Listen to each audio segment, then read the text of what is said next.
ranking every 2024 movie I've seen so far from worst to best. In last place is easily Megamind versus the Doom Syndicate, one of the worst and most low-effort sequels I've seen in my entire life, not even just this year. First of all, the animation in this movie is absolutely terrible and looks worse than the first Megamind that came out over 10 years ago somehow. Didn't bring back any of the original cast, and the people that have doing the new voices, I'm sorry, they just are not good voice actors. And while the first movie was, yes, a kid's film, it was still enjoyable for everybody to watch, but this one is so simplified and dumbed down, it's literally made for almost toddlers. This is offensive that it even exists, honestly. At number 13 is Madam Web, another absolute disaster of a film. The main problem is that this movie barely even counts as a superhero film. Like, there is no powers being used besides Madam Web herself being able to see about 5 seconds into the future. The villain's dialogue sounds like he's straight out of a soap opera, and don't even get me started on the bad ADR of his lines. Even the editing of this film makes it painful to watch it sometimes. This is just so choppy and put together, and I hate it. At number 12 is Argylle, one of the dumbest spy movies I've ever seen in my life. It's about this author who writes spy novels, but it ends up that the things that she writes in her novels actually come true, so these different spy organizations are competing to try to get her to finish the book and see what happens next in real life. If it sounds incredibly dumb from that premise, you would be right, because this is so stupid, and there's literally a plot twist about every 10 minutes in this movie, and each one is dumber than the last. And the tone is so goofy in this movie, like the humor they're going for I can only describe as like Thor Love and Thunder-esque, which is not a good thing.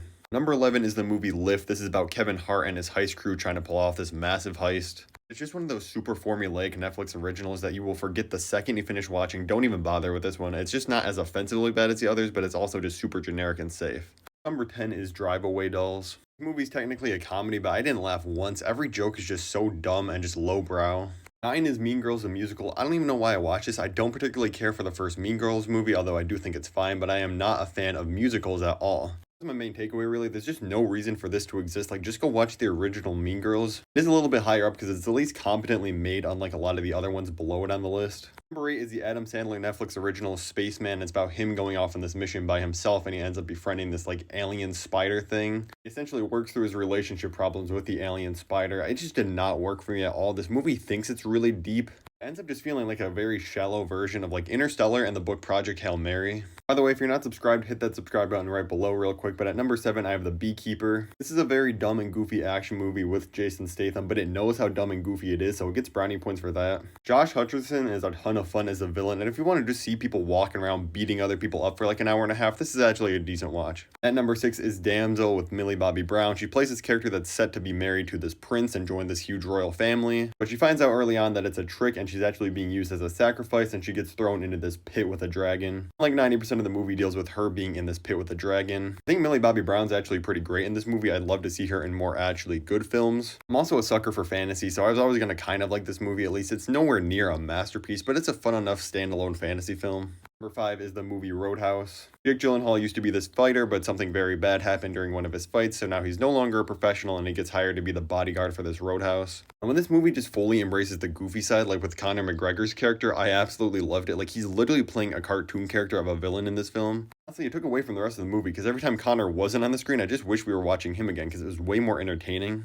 Also, some just mind-boggling CGI used in this movie with like car chase scenes that easily could have been done practically, but they just look so goofy. Outside of Jake Gyllenhaal, all the acting performances are actually pretty atrocious, but if you can just go in knowing this is going to be dumb and goofy, you'll enjoy it, and the final fight's actually incredible.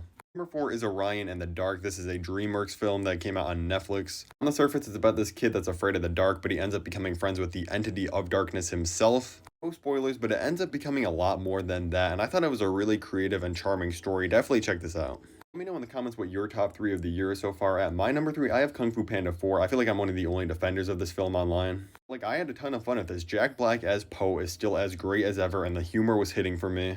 I think the Chameleon could have used a little bit more screen time, but I think Viola Davis as the voice was incredible as her. I'm normally someone that gets super annoyed by Awkwafina and her voice acting, but I actually think she was pretty decent in this. Like, she doesn't have any of those super obnoxious moments, and her character actually has some really heartfelt moments too. At number 2, we have Lisa Frankenstein. About this girl named Lisa who becomes friends with the zombie, and they're basically going around trying to get him different parts to make him more human again. I just thought this movie was so charming. I love the entire 80s aesthetic and the soundtrack that we had in this film. Heather Newton was super charming in this movie. Now, be warned, if you've seen the movie Heathers, it's almost a beat-for-beat remake in certain ways, but it's still a really enjoyable film. Make sure you like the video, but my number one, it's not even close, it's Dune Part 2. This has became one of my favorite movies of all time. Paul's character arc in this film just hits so hard, and Timothée Chalamet literally gave one of the best performances of the last couple of years. And it's basically perfect on all the technical levels, like the cinematography and the score of this film are just out of this world.